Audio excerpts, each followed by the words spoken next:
Today I'll be showcasing a super fun and effective Speed Nova build that utilizes new tech with the recent companion rework.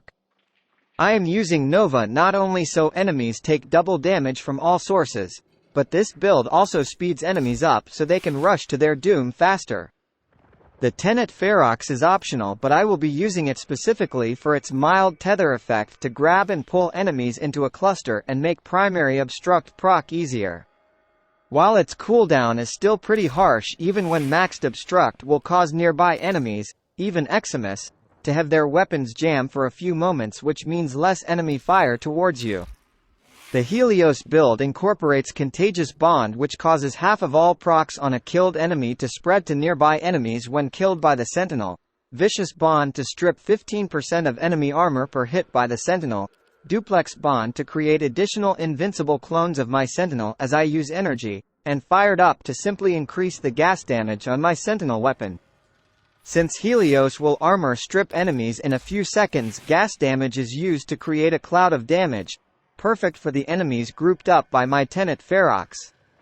This build isn't maximized, but that's perfectly fine, as you will soon see. This damage loops revolves around you first placing the Tenet Ferrox tether in a choke point where enemies will try to reach in order to shoot at you, then keep Molecular Prime up at all times. As soon as enemies reach this area, they have a chance to be further stunned by primary obstruct, as well as being primed with a few viral procs.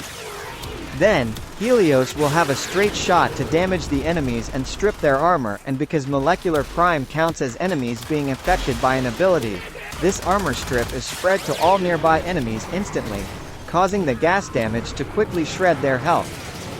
One thing to note is a Speed Nova is extremely vulnerable to damage, and this is likely not an ideal build for this setup, but it's simply the Speed Nova build that I had at this time. Ideally, you will want to build Nova around equilibrium and shield gating, using pull as the shield gate source, or alternatively use cloak arrows to stay invisible perhaps. Another thing is this strategy is less effective with others who make enemies spread out, and is ideal for 1 or 2 person groups, but is still a handy strat to speed up defense missions as well, as long as they are Grenier, as this does nothing to shields. Thanks for watching.